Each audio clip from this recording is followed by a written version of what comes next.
And he came to ask 5 questions. And they're divided into 2 parts. In the first part, he asks what is Islam and what is Iman and what is Al-Ihsan. But in the second part, he asks, when will the last hour come? And what are the signs of the last hour? This is ilmu akhir zaman, the second part. In answer to the first question, when will the last hour come? He replied and said, the one who is being questioned has no more knowledge than the one who is questioning. I mean, I know who you are. And I know what you know. So let's leave that subject. The one who is being questioned has no more knowledge than the one who is questioning. Meaning, I have some knowledge and you have some knowledge. And then came the last question. What are the signs of the last day?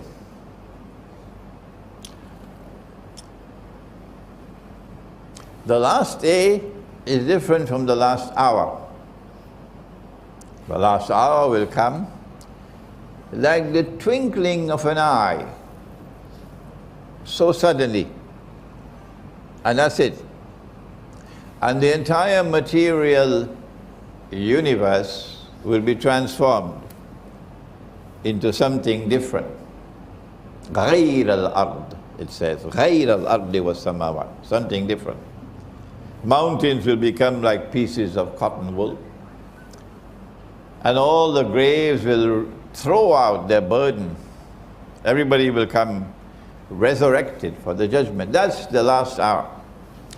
But before that, there is another end, and that's the end of history. And that's our subject. When will the world end? I don't know. Dato Rosli Sharif does not know. Your Imam does not know. The Prime Minister of Malaysia, I don't think he knows. When will the world end? Nobody knows. So that's not our subject.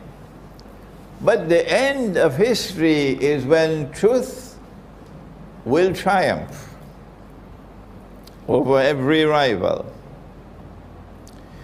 in a glorious conclusion to the historical process. When justice will triumph over injustice and oppression, and the stars will smile on that day, and the oppressed will no longer weep.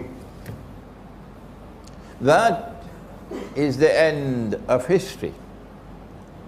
That end of history is characterized by numerous signs. And these are the subject of study in ilmu akhir zaman. And because Allah sent Jibreel alayhi salam at the very end of the life of the Prophet alayhi salatu wasalam, after this he dies. This is a sign from Allah that this subject is the most important of all. Do not neglect this subject. Ilmu akhir zaman.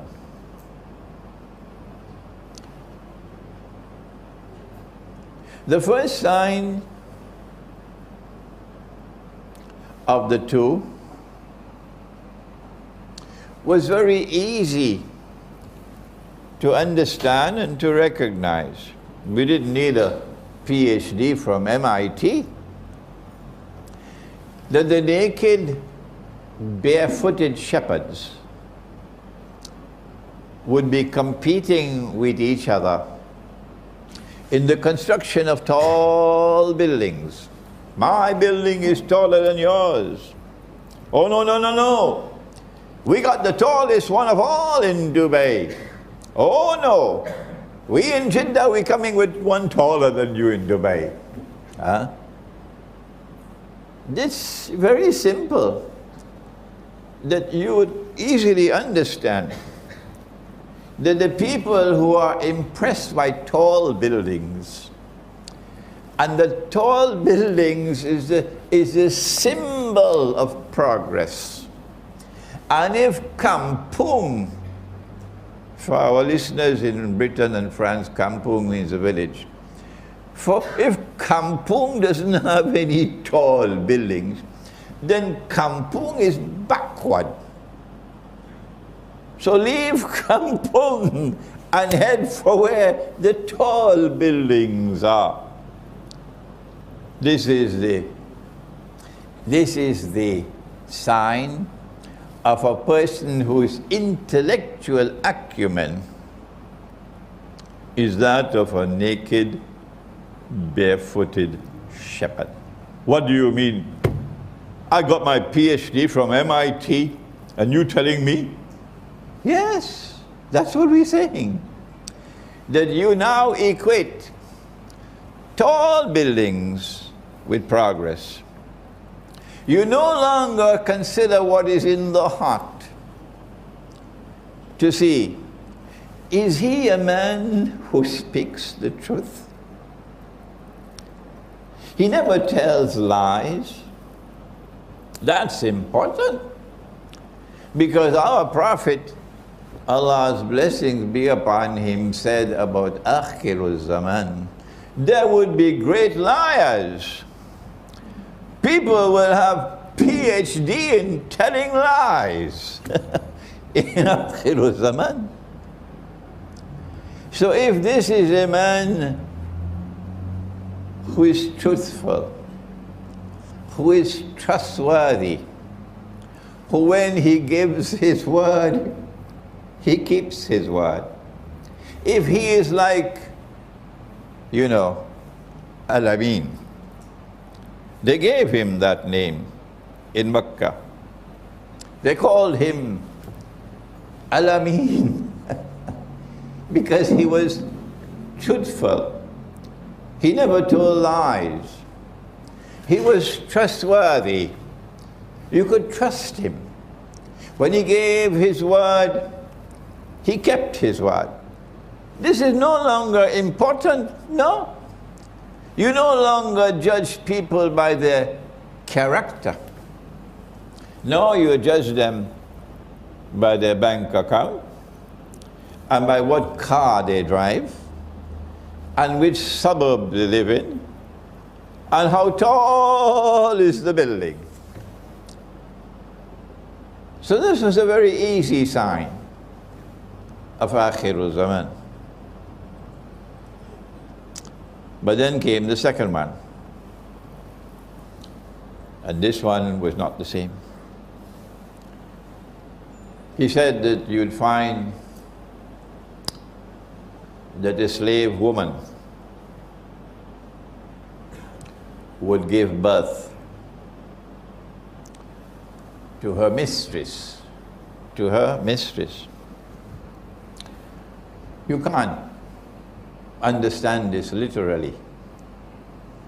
No. This is language which is symbolic. In the Quran, Allah has sent us revelation in which some of the ayat are muhkamat, plain and clear, and others are mutashabihat, that you have to interpret. Similarly with the hadith, this is mutashabiha.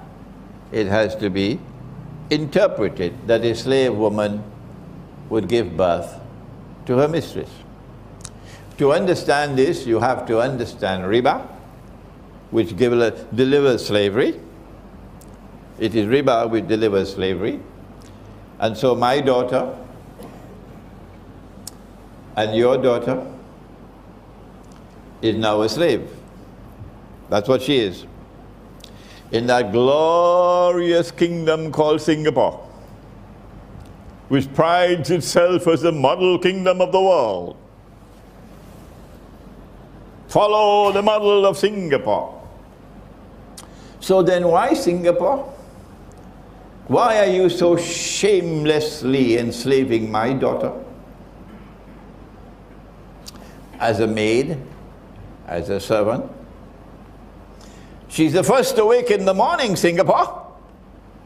She's the last to sleep at night, Singapore. And my daughter works as a slave. She has no vocation, Singapore.